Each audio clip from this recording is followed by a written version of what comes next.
Our first 4 seconds. All right, welcome everybody. This is Mark coming to you from Baker's Green Acres, and welcome to the Thursday night edition of Anyone Can Farm live chat.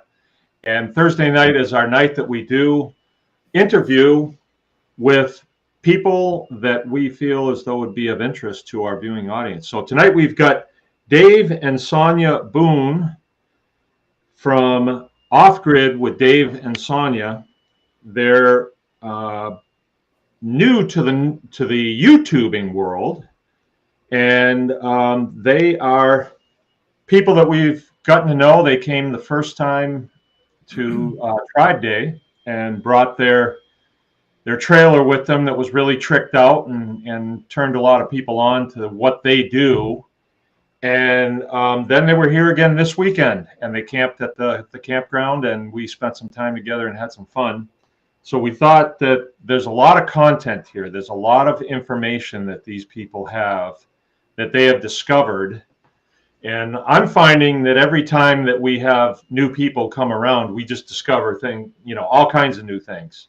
Yeah. So I haven't built the dryer yet, but it's going. I'm going to do it. There's no doubt about it. So without further ado, I think I'll turn it over to you guys. And if you'd explain who you are,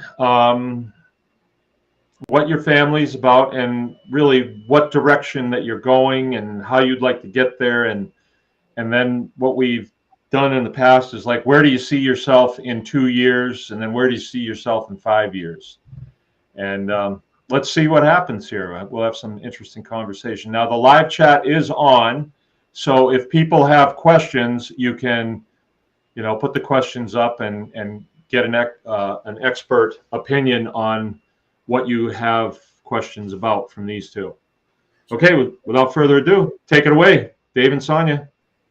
Well, between Sonya and I, we've been doing a lot of stuff over all of our life. So we like to say between both of us, we can probably do almost anything. And then now we have 2 kids, and between our 2 kids, they can almost do anything also. So we've done a lot of stuff through our life. Progressive. So between cooking, Sonya is very good at cooking, and Paige, and I tinker with a lot of stuff. So you saw the trailer. We're trying to get into YouTube, trying to create a following, and Sonya's always had a following with her cake business and on social media. So she's naturally had that. We're just trying to do it through all of our other skills and talents that we have. You got more? So are you trying to get away from your steady gigs and get into this as a full-time operation? Off Grid with Dave and Sonya? There's quite a few ways we could go, and I don't know that we're stuck on any particular way. We could get into farming. We could sell the house and then live out of the trailer. That was one possibility.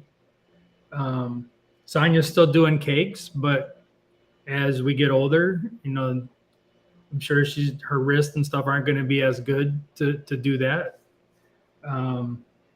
And if YouTube does good, maybe I don't have to go back to work. Yeah. Well, so bring us up to speed on the trailer, like what the vision for that was, where you started with it, how many years ago, and things like that. That's an interesting place to start. Was it 2 years? 2 years or 2.5 years ago, we bought the trailer. Just before COVID. Yeah, it was probably just before COVID. So we bought the trailer planning to do something similar to what we did. And I had been tinkering with solar in the past. So our goal was, if we could create something, we could travel in it. One of the goals was to have AC. We would want to travel in comfort. Yeah. But 2 was to be able to do it without having additional expenses.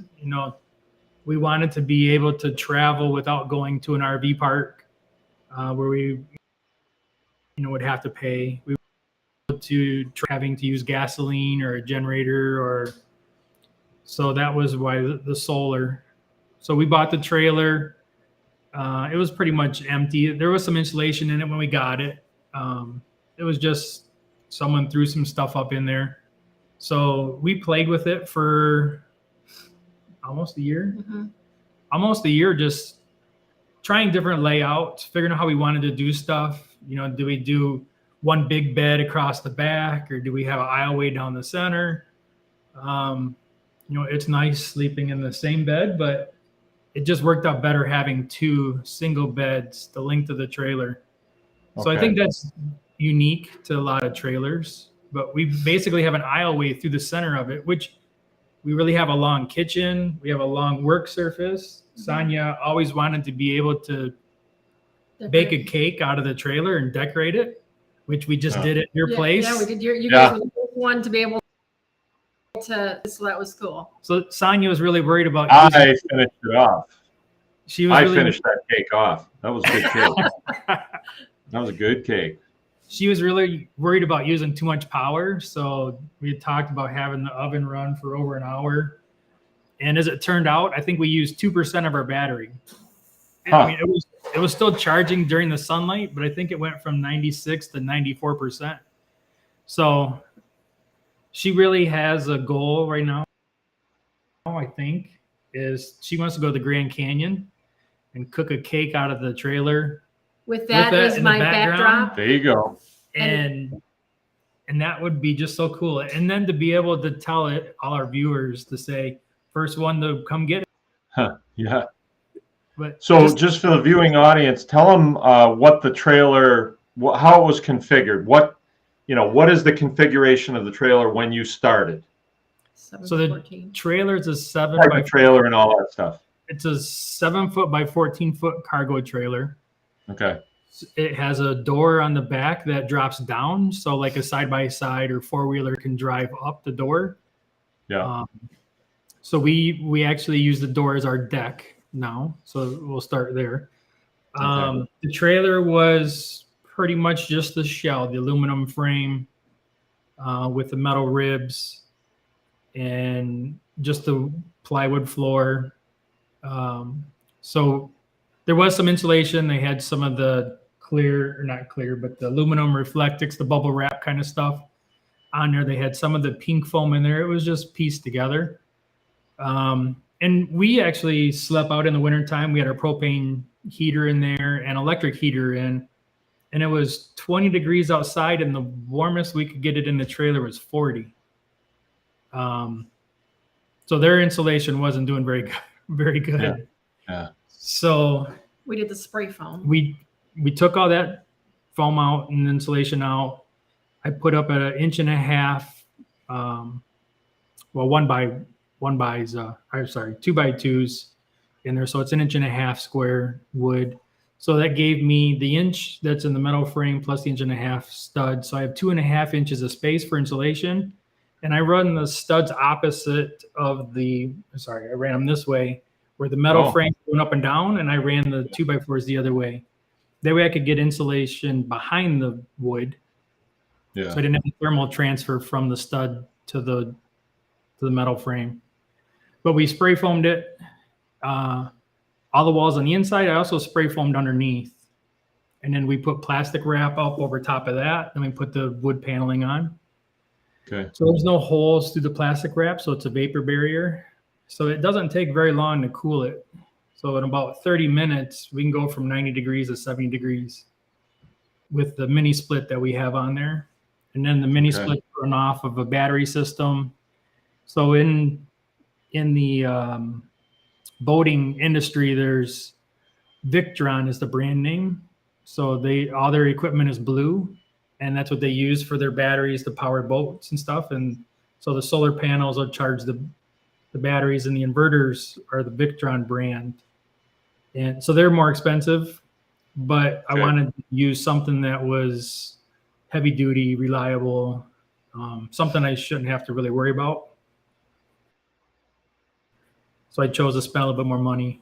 Pretty big system in there. It's a 12,000 kilowatt system. 22 panels on the top of the roof. and we'll be releasing a video of showing the installation. So like Mark said, we went out the first time to Mark's place and Tribe Day. We didn't have the panels on then, so we just laid the 8 panels out on the ground. And after that event, I come home and I've been working on putting the panels on. So I have 22 panels. 8 of them actually are a second layer. They slide out from underneath the other 14, and they cover the back deck. So it's a canopy over the back deck. So it's a multi-purpose. Battery's low and I need the extra power, I can pull the 8 out. If I don't, it actually charges while we're air conditioning on, while we're driving. When I get where we're at, it's the refrigerator running for, actually, I think we turned it on for Tribe Day and I haven't turned it off since. So the refrigerator is an apartment size refrigerator. So 9.5 cubic feet. So it's actually pretty big. We just did a test. We went to Mark's and stayed for 3 nights. We stayed 6 nights on state land, a river. So we had unlimited water, but we had 2.5 cloudy days. We didn't get below 50% on the battery. And we had like 95-degree days. So we were running the AC on those. Yeah. And then we've always been worried about how much food we can take with us. So we probably had more than a month's worth of food total with us. So we could go out into the woods and stay for a month and not have to pop our heads out. We actually only saw 2 people in the woods that went down the 2-track on state land on those 6 days.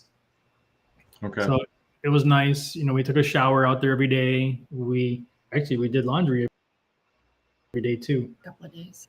Well, I think how are you doing laundry? Well, I have an apartment size washer that's got a real nice spinner on it. And so you wash it. Yeah, it plugs right into I have a battery charger. What is that called? Well, it's a solar generator. Yeah, so anyway, so we can run it on that, or we can just plug it into the trailer. That's pretty cool. So the trailer, so we have an air fryer, microwave, the air conditioner. We have the heater for heating water. Almost all the creature comforts you would have at home, and the washing machine. But I also have a solar setup which is portable. So if we were buried deep in the woods under the trees, I could take the Apex and 5 panels and I could put them in the sun, and then I could use that to help charge the truck if I need to. So we have 3. Are there batteries in the truck? You got batteries in the truck too? I do. Like so battery, separate from the truck battery? Yes. Oh, okay. Yeah. Yeah, the truck battery, well, is a regular what you have, what everybody has in the truck. But then I have a separate battery in the bed of the truck. So I have 3 panels on the topper, and then a 12-volt, 170 amp hour battery in the bed of the truck. Okay. And then I have 4 6.5-foot drawers that we can slide out, and I have all my tools and stuff in there.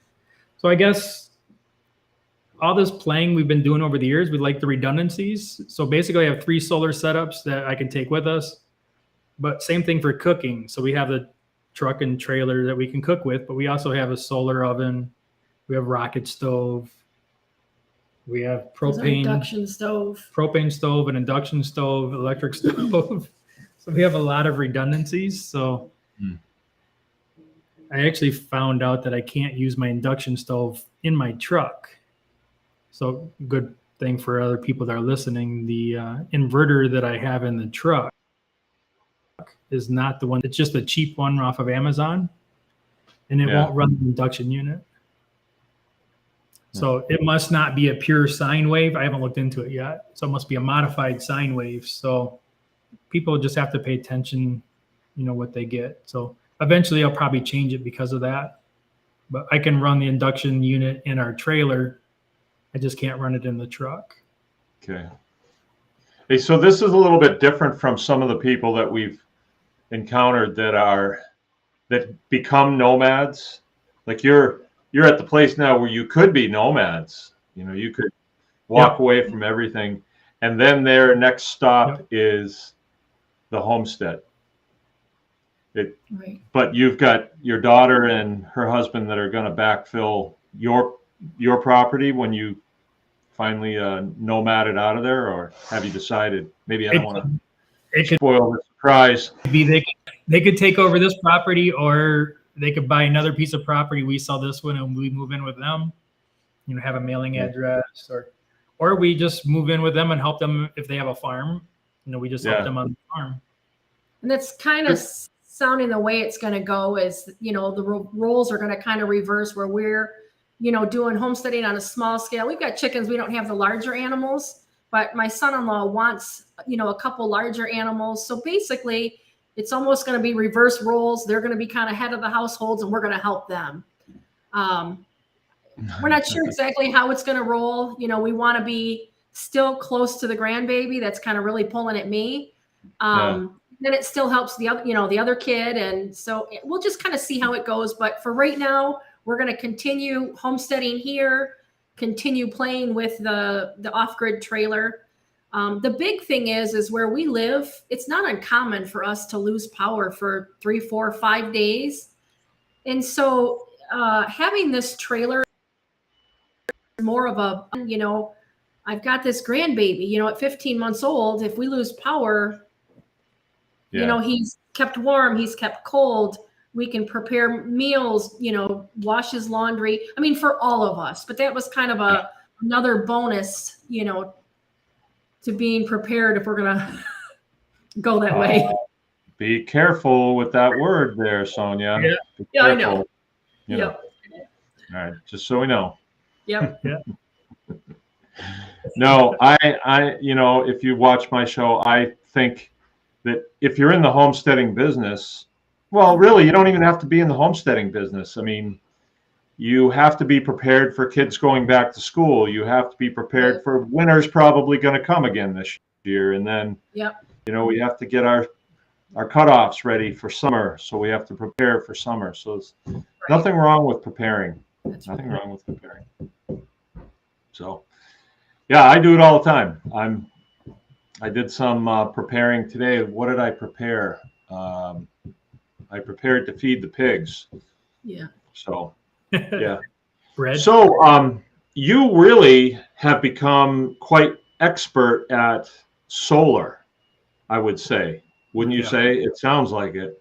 Yep. And we've got quite a few people that are in this group that could benefit from your expertise in solar. I really want to go that way. I have a little bit here, but I'm like solar lighting and things like that. But I would kind of like to have what you've got going. I'd like to have the solar and the batteries and a totally separate system on the homestead, like 2 systems. I've got the commercial system that comes in, who I'm not real happy with anymore because their rates keep going up and up and up.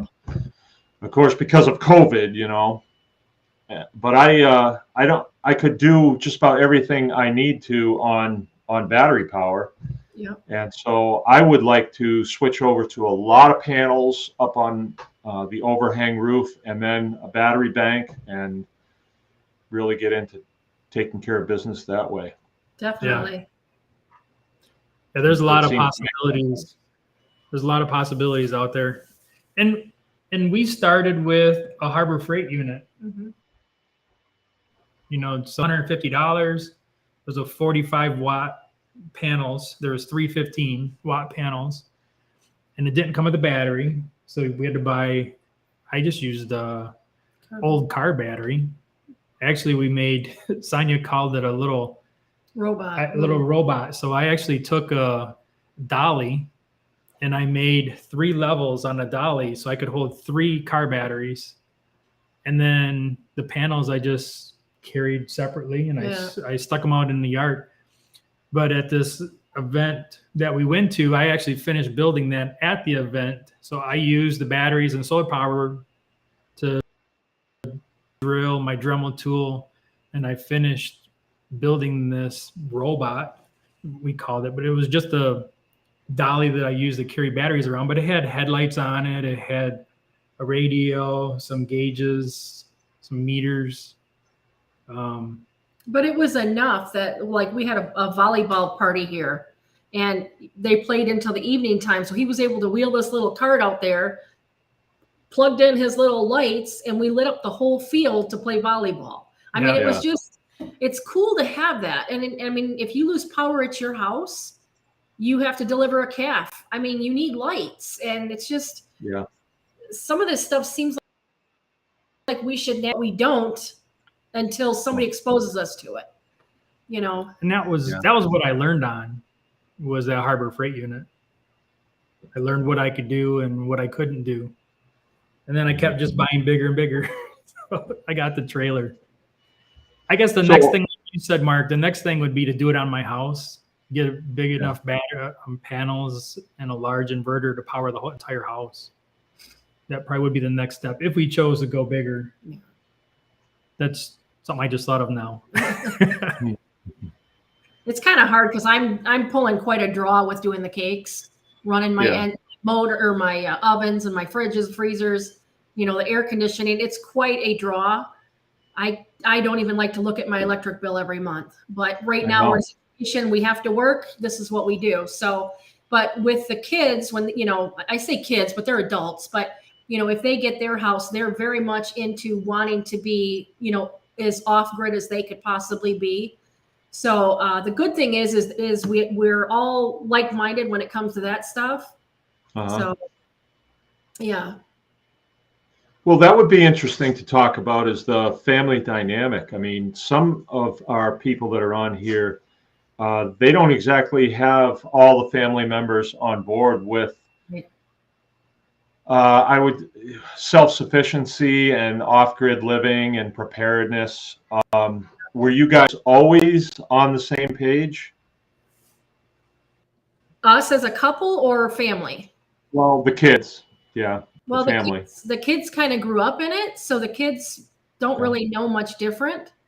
Our son, I don't know that I would say he's not homesteady per se, but you know, if something goes on sale, they'll buy an extra one and squirrel it away. Very much hands-on and can do their own things. I mean, so he's just starting in life, so he doesn't have all the money or a big house or a lot of property, but he fixes a lot of his own stuff. He's got four cars between, and I mean, he was threading a bolt. It was actually threading the hole on his car for a bolt. And his wife says, well, how do you know how to do that? He goes, I don't know. My dad just showed me how to do it. So we've always had the kids, you know, even back when I owned my bakery, you know, they were in there hands-on. Your little Frankie reminds me of, I mean, he could be my kid, just the way he presents himself and carries on at such a young age. I mean, you guys are doing phenomenal with the kids. But that's kind of how these guys, you know, a lot of times we'd hear from people, oh, well, you need to let kids be kids. And I would say, but at what point do we just say, you're 18, now you have to go without us giving them the tools? So, yeah, they're very much, they're, especially the younger one that's here. She's, her and her husband are, I mean, we are just like, I can say part of a sentence, she finishes it. I mean, it's just, it works out great when you have that kind of a system in place. Yeah, that doesn't happen on its own, though, does it? I mean, you have to do certain things to create that environment for those kids. Yeah, absolutely. And the thing is just, you know, if you're doing something, it may take you an extra minute or two, but even if it's not your kid, bring that kid along and show them what you're doing. You're really giving them tools for their life tool chest. Yeah, so I completely agree. Yeah, we started, I mean, early. You know, they were doing laundry. Well, and we actually had a storefront too, but they were doing laundry at, well, they're folding clothes at 2 years old. Yeah, you know, age appropriate stuff. They were, you know, we included them in things. Even having the bakery, you know, we were fortunate enough to be in a small town that people were tolerant, you know, and we went to church with these people, so everybody was tolerant of the kids. And if Paige were to get up there and ring, I mean, I think she wasn't even 5 yet, and could ring up customers on the cash register. And if it said 90 cents in return, you might get 9 dimes, but you were going to get the correct amount. And so I think, a few years back, she was waiting for my husband to, she wanted something dug out there, a mud pit for something. And she's like, oh, Dad's too busy. So she jumps on the backhoe and she takes care of business. And so, it's not too many young people that can do that kind of stuff. So I do really think it's important to keep the kids involved and share things. So yeah. I'm on my last one now, and what's worked really well for me. I mean, this is for the viewing audience, not for you, because your kids are already grown up. But like this morning, the kids during the summertime, they work with me until lunch, and then lunch could be at 12:30, but it could be at 2:30. Like today, it was at 2:30, and so they agree to work with me until lunch, and they might not be working with me, but I'll assign them something. Yeah. And I won't tell them everything that I want them to do. Like I'll say, this is the outcome that I want. And it used to be like they could say, well, I couldn't find the drill, or I don't know where this is, or I don't know where that is. And now I say, like, I just need it done. So figure it out. And if you get really hung up, then you can come and find me. And they don't really want to. They want to be able to have me just come and look at the work and say, hey, that's really good. That's cool. So that's what we've done. Frank was working on the cement with me today, and we're making these pavers, big pavers that we're making. And so I just told him, hey, I want you to do cement today. So get everything smoothed off. And I went down there and he had 3 of them poured. Just really did a nice job. Yep. And how old is he? How old is he? Frank's 11. 11. Oh, Frank's 11. I thought for some reason 8. Okay. Yeah, but still 11 years old. I mean, that's awesome. Yeah. Awesome skills you're giving him. So we worked on a little bit of our power production today. So I've got a generator, and it's 7,000. It's a 7,000 watt generator. So it's not huge, but it's a 100% duty cycle. So I can start it, and I don't think I need to even change the oil. I can run it for a real long time if I had to. I don't think I would, but we built a pad for it to go on, and we're going to build an overhang over it and put sides on it. So it's, it's there, and we can go and turn it on from time to time and just make sure that it's ready. So if we have power out, we don't skip a beat, really. We have to throw a couple breakers and we're ready to go. That's awesome. You have it fed into the house already? Yeah. Yeah, that's cool. I did it myself. I looked at the systems that they had. They were quite expensive. Yeah. And so it's critical that you turn the power coming in off before you turn this on. And then we feed it in right through a breaker into the entire system, and it works fine. Mm-hmm. I just got to make sure I don't electrocute a lineman. Yeah, Yeah. They wouldn't like it. If they saw it, they wouldn't like it because they'd think, hey, you might hurt one of our guys, but it's only 220. They'll be all right. It's only 7,000 watts. Yeah, whatever. and that's not enough really to run this entire place. I have to unplug some stuff and let it run for a while. But I have kind of a system.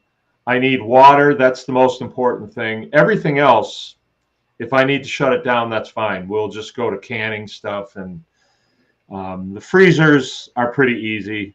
They don't take very much. It's the big freezers. That's the one. And I have it right next to the generator. So it's just a short power cord. Yeah. And I can run it for a few hours and then just shut it down, and it'll be fine. I'm actually insulating it out to a lot. It's going to be a whole lot thicker when I'm done with it. So, and I don't run it in the summertime because it's a tremendous draw, and we just make sure that when we need to be filling it with meat, it's usually when we're slaughtering cattle that we have that much that needs to go in. So I schedule everything so around the seasons so that we don't have to run a lot of electricity. Hey, so how would things go for you in the wintertime in the trailer? We've camped in the wintertime. So In the full Yeah. cold? Yeah. Oh, yeah. it was 0. We were just up north last winter for 7 days, and the mini split actually is a reverse heat pump. So it runs in reverse and supplies heat. So it actually does a very good job. And so same thing, the insulation. I think the key to the trailer, because most people struggle running air conditioners off of battery systems, but I think because of the thick insulation that we have and it's spray foam, and I don't have any windows. So the more windows you have, then the bigger unit you need. So I got the smallest AC unit, but it heats up. We weren't cold. There was It heats no up quick no. too. And the thing is we've got a shower on the inside of there on the nose of the trailer, and you're taking a bird bath. So you turn it, you're turning the shower on for a minute, soaping up, doing your business, and then rinsing off. So there's a little bit of time in between that you're exposed to the air, and you're not like you would think you would be really, oh, Burr, this is really cold. And it's not. It's just you don't play around, but it's plenty warm enough. I mean, even at night, we have like they're cat bed warmers because they have a small draw on them that we put towards our feet. The and heating pads. The heating pads. So they're 12 inch by 12 inch. So instead of using a full heating blanket, so we did that for a while. We both bought. We tried different things. 2 separate small heating blankets, and they end up drawing 120 watts each. But these little cat pads only 30 or 40 watts each. That's max. So we actually have them under all our blankets, so they're below below the fitted sheet. Yeah. So as long as your feet are warm, I mean, you pretty much, you cover up and you sleep great. Yeah. So actually, well, I think it was in the woods. Well, one day at your place, it was 40 some degrees, but in the woods, it was 38 degrees, and we sleep with the door open. So it was, I think, 58 inside the trailer. And we didn't even have the heating pad on. No. So we like to sleep in the cold. A little bit colder. Yeah, me too. You sleep better when it's cold out. You breathe in the cold air. So but we slept in 40 degree. Well, back when I said we had the trailer before, it was 40 degrees inside there. You got enough sleeping bags and a little bit heating blanket on there. 40 degrees inside the trailer, and you're warm under the covers. But that wasn't comfortable for trying to like take a shower, and I mean that was just too cold. No, our system will heat the trailer up to 70 degrees, so no problem. Higher than that. Well, yeah, I mean it'll go higher, but 70 degrees is probably where comfort. So, all right. Well, let's knock out some of these questions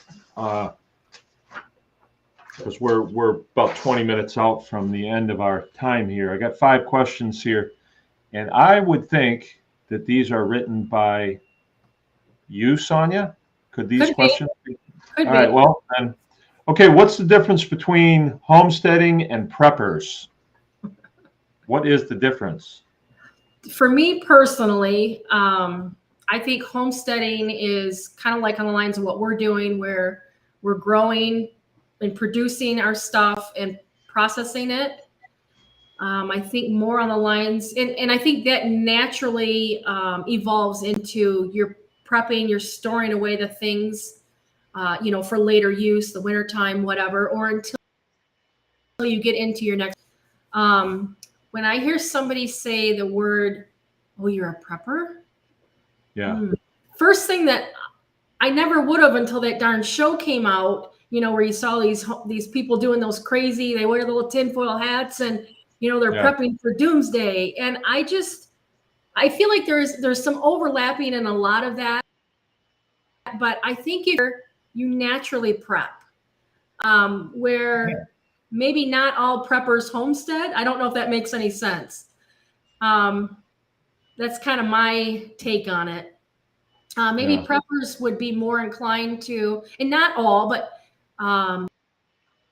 maybe and we go to the store and buy extra things, whatever we need, but maybe, I don't know. Some of them just stash stuff away and don't even try it. That's probably another thing So too, is we're they don't know active. how to use the stuff that they are prepping for, whatever they're prepping for.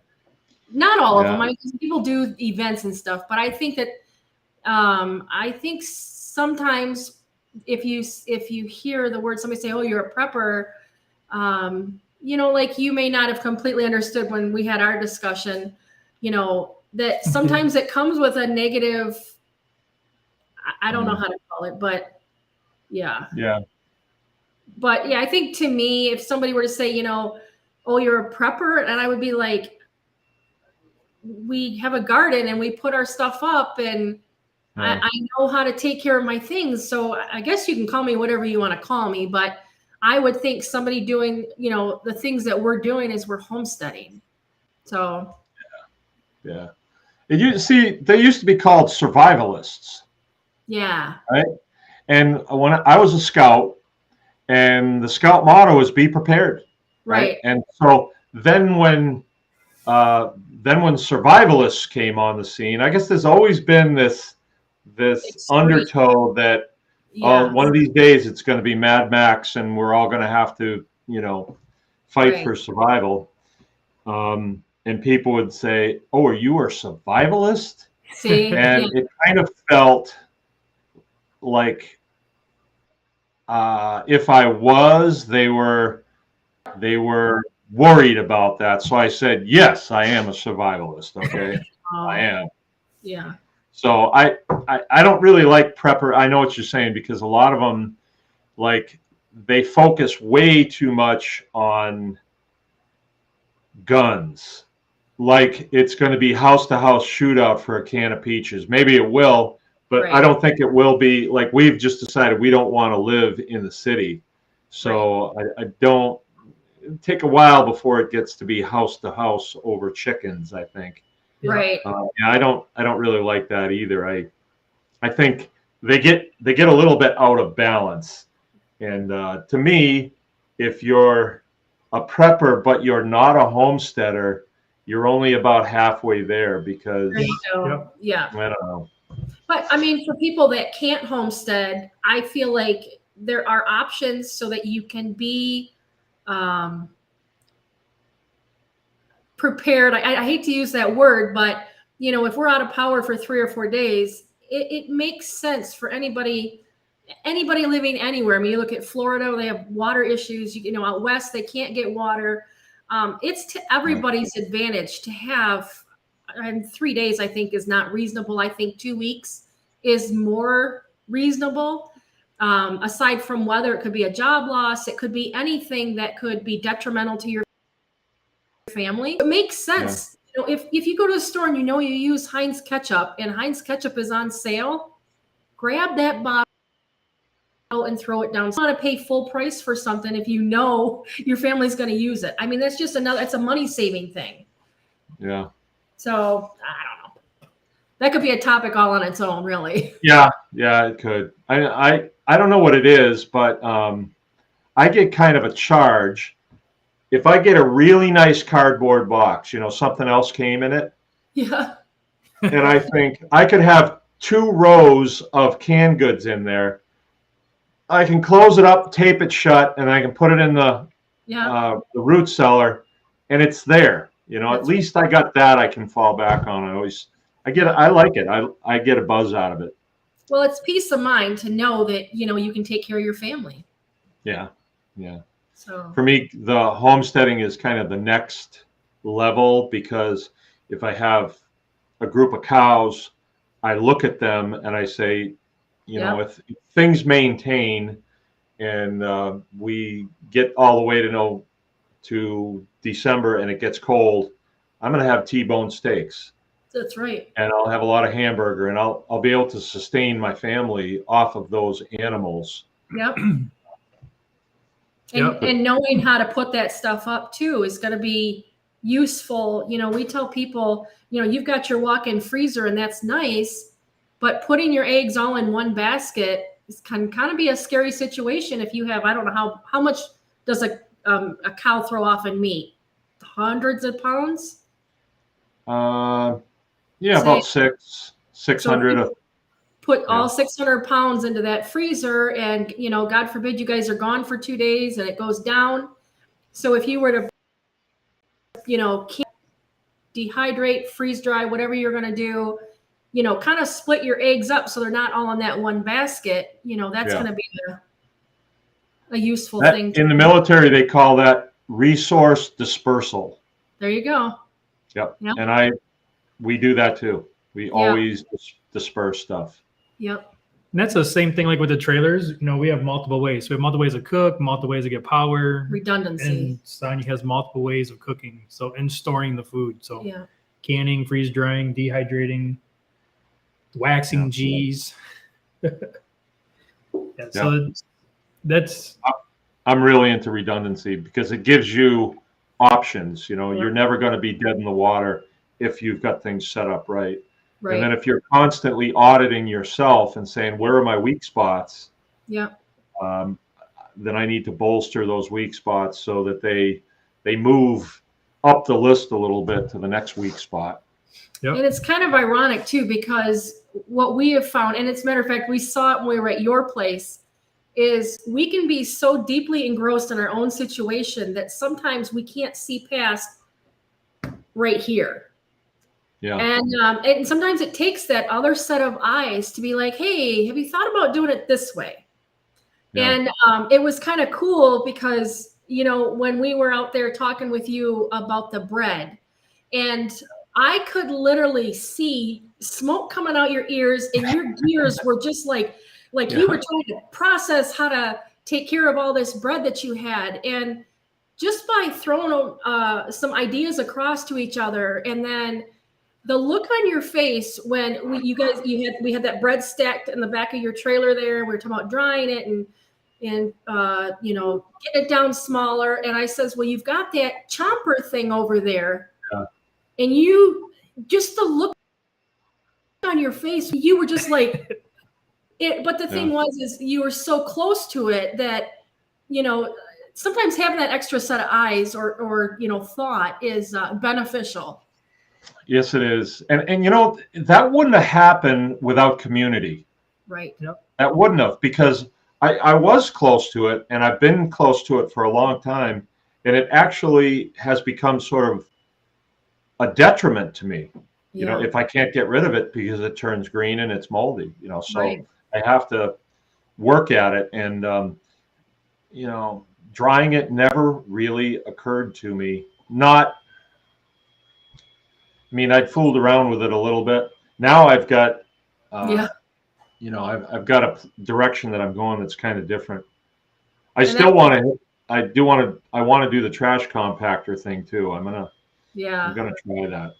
But on our end, it was really cool to see that. And then even the next day when we got up and we kind of walked over and we saw you putting together the things. And I told David, I says, this is so cool to be able to, you could just see that it kind of just sparked you to do something, and get it going, and will make your place successful, or more successful. And, like you had said, just by saving that bread and being able to use it, the cost to save for your animal feed sounded like it was going to be pretty substantial. Oh yeah. Yeah. So then we started brainstorming it and building the dryer. So I've got this tin shed that has been sitting there for the longest time that my neighbor gave me. He just wanted it gone. It's this tin shed that we're not doing anything with. Yeah. And it's tin. So it retains a lot of heat. I'm going to paint it black and put racks in there. And then we start talking about drying things. Right. We've got a lot of bread that we can dry.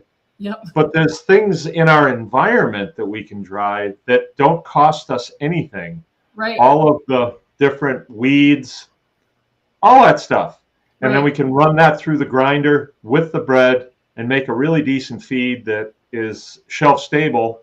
Right. And if we need to reconstitute it, we can. Yeah. And, the pigs have something to eat. The chickens have something to eat. The turkeys. Actually, you guys in the audience, I was showing Dave and Sonya some French bread that I had dried. I just put it under a black tarp and it dried and it becomes fragile, it's brittle. And I think it was Dave said, well, you could grind that and then it would reduce it way down. And I said, I got a grinder right over there. Mm-hmm. And so we went over and hitched it up and ground it. It's the same grinder that we grind our biochar with. And so the stuff went through, the French bread went through, and it came out kind of black.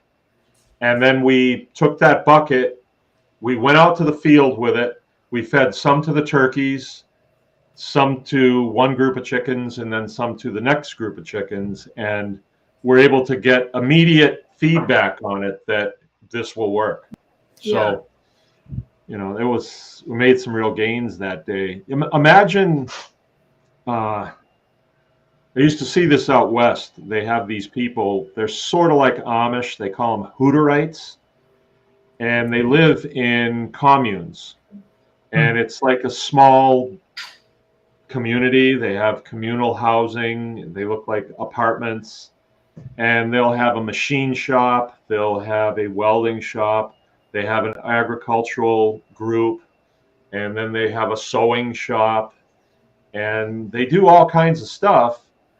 And they need a certain amount of money to pay their bills, and they work communally.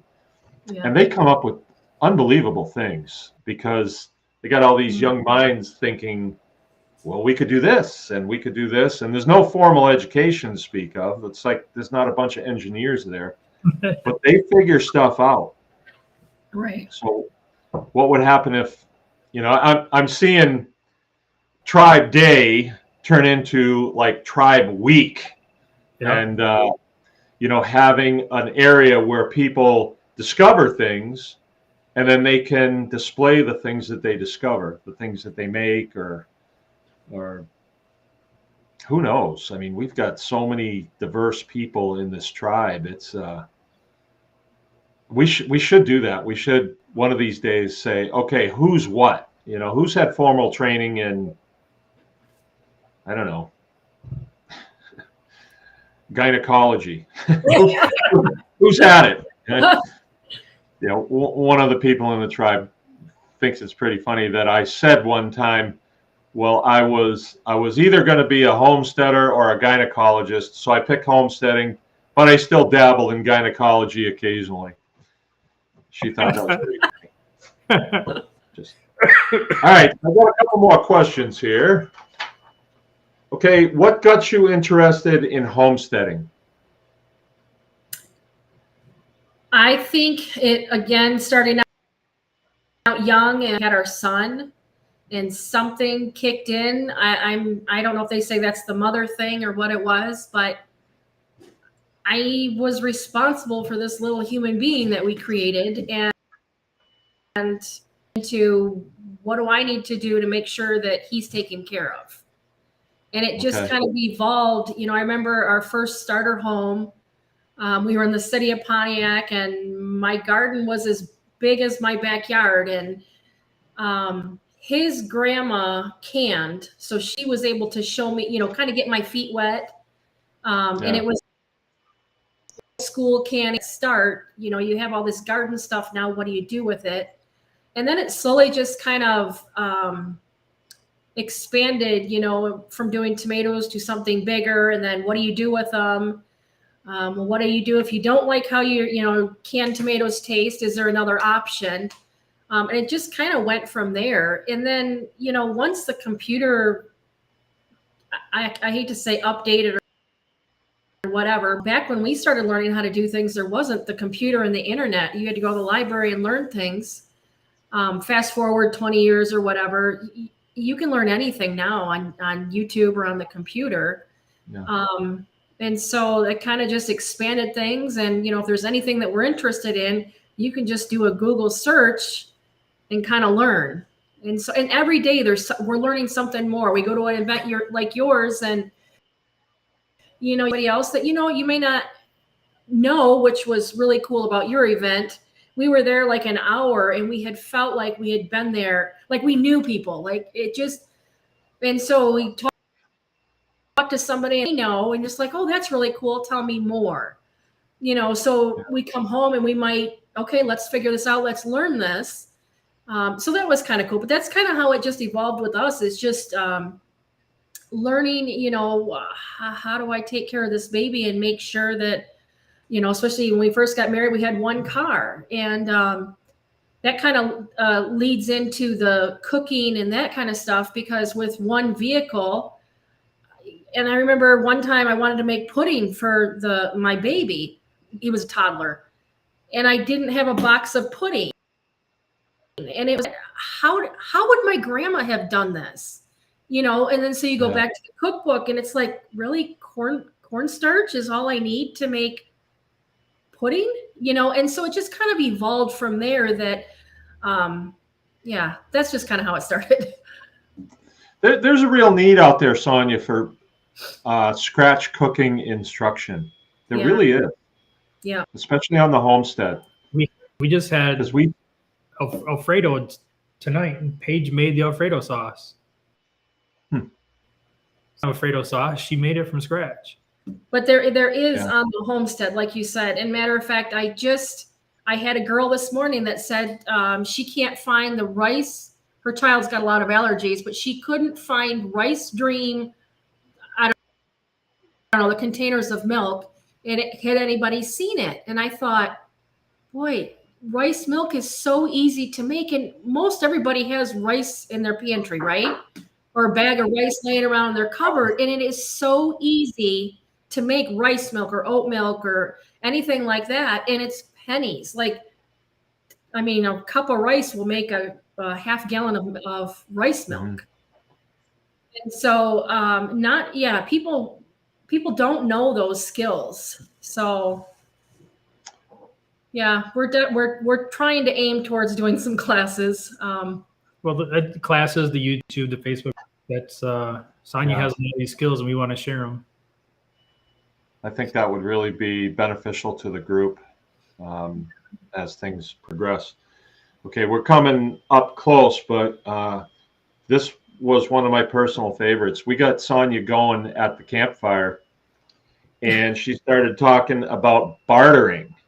Oh, yeah. And I kind of felt like I know how to barter. I know what that's all about. Oh, no.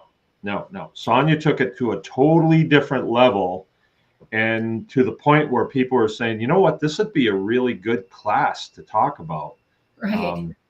And if you could maybe give us a thumbnail sketch of bartering as you see it and how it served you, and if you were going to do a class, where would you start, and what could people expect? Something like that, because I think it's going to happen. It was pretty cool. Yeah. Well, the thing is, the dollar is cool, and we all have one in our back pocket. But how cool is it for me to say, hey, I decorate cakes professionally. And so, Mark, you come to me and it's your 25th anniversary with Jill, and you really want this cool cake. But you had some expenses at your farm, and you can't really afford to go big or go home. And it's really cool for me to be able to gift that to people. But I know that you make some really yummy ribeye steaks. And so I say, hey, how about if you get that dream cake that you want for your wife, and we do a little bit of a ribeye in exchange, or whatever the value is that we come up with it. And you say, oh my gosh, yeah, that sounds like a good idea. And so that's a win-win for both of us. You get the beautiful cake for your wife. I get beef for my freezer. I could just as easily go to the store or go to my local meat guy and say, hey, I want a ribeye. But you have gotten what you needed. I've sampled your goods, but we've also built a relationship outside of just that cake. It's happened multiple times. He does a lot of handyman work for people. And he just had the guy give him a little, he's gotten a bunch of plywood, or not plywood, 2x4s, 2x3s, a whole bunch of 2x3s, 2 commercial washer and dryers in exchange for stuff that they needed to have done. We don't really need a washer and dryer, we've got the space to store it.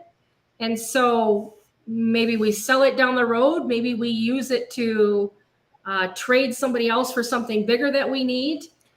I could make a chicken depulker. Yeah, chicken depulker. One of the things, a cool one that I did was, I don't necessarily know that I needed it, but again, doing a wedding cake, and they wanted a little bit bigger than what they had budgeted.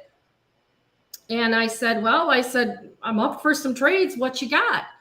And so we start talking back and forth. And the lady's uncle or grandfather had died and left them was it a 38? 38 special. A 38 special revolver. And he's like, do you have any use? I knew it. I knew it. Yeah. That's one of my favorites. And the thing is, I don't even carry the gun, but I thought, and I did not know the value of the gun. I probably ended up getting the better end of the deal because they ate the cake. But the thing is they didn't have a use for that gun. And I figured, I mean, guys always like guns, right? So sure. Real men. Yeah, that'll seal the deal. But that's just an example of what it is. But it could be anything from services.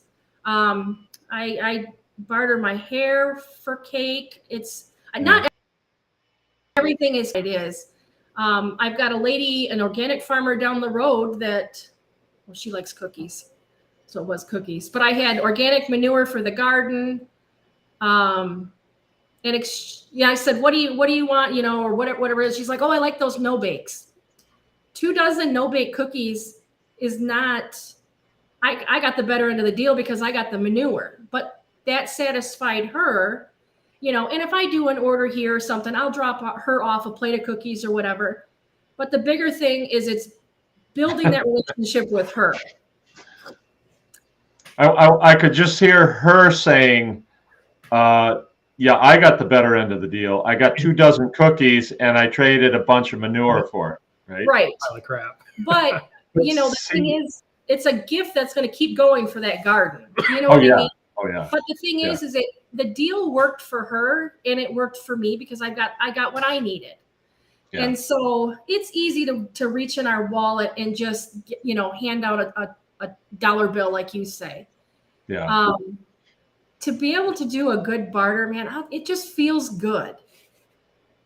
Well, when it seems to me, and you touched on this, like when you have that mindset of,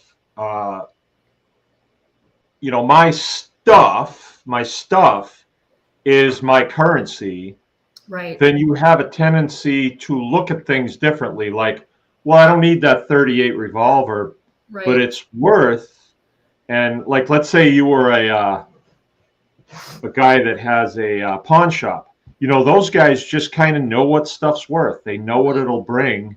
And, they always use, it'll bring this many dollars, right? But, hey, I met this guy out in Texas, and I'll never forget this. I'll never forget meeting this guy. But he made his living off of buying stuff and then selling stuff. So his mind would go to work at what stuff that he can buy and that he can fix, and then he can resell and make a good kick on it. And he was doing a phenomenal business, just absolutely phenomenal. And then it got him away. I could see it got him and his wife away from kind of the McMansion mentality. Right. That you'll see downstate where everybody has these great big houses. They all look the same, different color, whatever, but they're totally maxed out on their money. I mean, they're paying all they have to stay in those stupid houses. Yeah. And so that, is there enough value there in that house for you to stay there? It forces you to ask the hard questions about your stuff, right, and finances and things like that. I don't know. I just thought it was a very interesting, because they try to move us away from it. I'm always talking about but they do want to move us away from barter, because every time we use dollars, there's taxation that happens, and it generates income or revenue for the people that manage the money, or they're sometimes called the parasite class of people, or else they would starve. So I feel like bartering kind of cuts them out of the loop, and that's probably why it feels so good. You're starving a parasite when you barter. Well, I had my accountant ask me, do I have any expenses for advertising? Do I have any expenses for, I can't remember what it was. And the guy that owned the newspaper stuff from the bakery. Well, we just kept kind of a tally. And my accountant says, well, you have to declare everything that you barter. And I'm like, yeah, okay. Yeah. No. So, but yeah, I will try, if I can, there's everyday customers that are going to do things and friends, but then if the opportunity is there to do a barter, I'm going to be on it. Oh yeah. Yeah, me too. Yeah. I mean, sometimes we have to do the dollar thing, but what we find is when, let's say you take in $1,000 on something, it makes a lot of sense to turn it into hard assets. That's right. And don't be caught with, a bunch of dollars. It makes no sense to keep a bank account. Absolutely none. Yeah.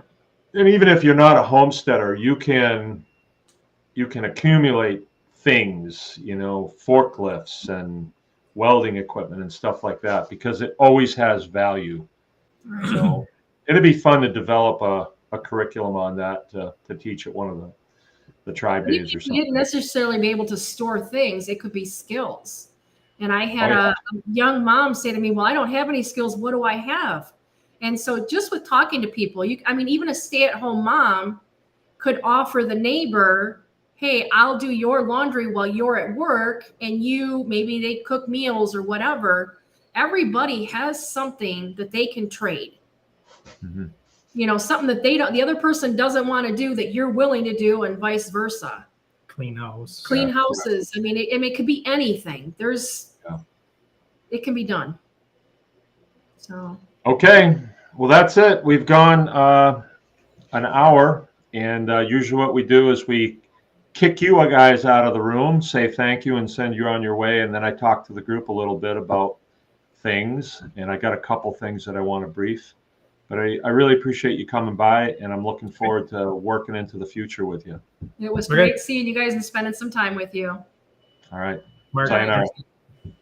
Bye. Bye. Bye. Can you cook us off?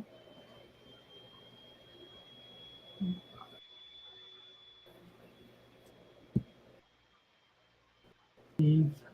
You might have to kick us off, Mark. It says leave. Yeah. I don't. got yeah. I got it here. All right. See ya. All right. That was fun. I really like this format, and I was telling you guys last night, I miss doing more. I miss doing more than one show a week. I really do. I have more things to talk about than that, but maybe I did need a little bit of a break. 5 nights was kind of a lot, I think. But I really love this. I mean, I couldn't really communicate this when I had them on, but they stayed with us for the weekend. Let's see, it was Saturday, Sunday, and Monday.